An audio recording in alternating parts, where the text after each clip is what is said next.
ଜୟ ଜଗନ୍ନାଥ ସାଙ୍ଗମାନେ ଯୌବନ ବୟସରେ କିଛି ଶାଶୁ ବୋହୂର ଆଖିରେ ଲୁହ ଆଣିବାକୁ ଦେଇଥାନ୍ତି। ତାଙ୍କ ମନରେ କ'ଣ କଷ୍ଟ ସେଟା ବୁଝିପାରନ୍ତି ନାହିଁ, କେବେ ବୁଝିବାକୁ ଚେଷ୍ଟା କରନ୍ତି ନାହିଁ। ଯେତେବେଳେ ବୃଦ୍ଧ ହେଇଯାଆନ୍ତି ସେମାନେ ଶାଶୁ ବା ଶ୍ୱଶୁର, ସେତେବେଳେ ସେହି ଶ୍ୱଶୁର ଯେତେବେଳେ ନିଜେ ଅବହେଳିତ ହୋଇଯାଆନ୍ତି ସେତେବେଳେ କୁହନ୍ତି ଯେ ବୋହୂ ମୋର ଯତ୍ନ ନେଉନି। ଆଜ୍ଞା, ସେମାନେ ଗୋଟେ କଥା ଭୁଲି ଯାଇଥାନ୍ତି ଯେ ଆମେ ଯାହା ବୁଣିବା ତାହା ହିଁ ଅମଳ ହେବ। ଯେତେବେଳେ ସାଙ୍ଗମାନେ ଶାଶୁ ଶ୍ୱଶୁରଙ୍କର ବୟସ ଥାଏ ସେତେବେଳେ ସେ ବୋହୂକୁ ଅଣଦେଖା କରି ଚାଲନ୍ତି।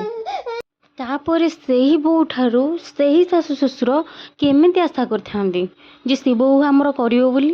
ଯାହାର ଶାଶୁ ଶ୍ୱଶୁର ପ୍ରଥମରୁ ନାହାନ୍ତି, ବାହାର ଲୋକ ଯେଉଁମାନେ ଶାଶୁ ଶ୍ୱଶୁରର ମୁଖା ପିନ୍ଧି ବସିଥାନ୍ତି ସେମାନେ କେମିତି ଭାବନ୍ତି ଯେ ସେଇ ବୋହୂ ଆମର କରିବ ବୋଲି। ସାଙ୍ଗମାନେ ଆପଣ ଆପଣଙ୍କ ମତାମତ ଦେବେ।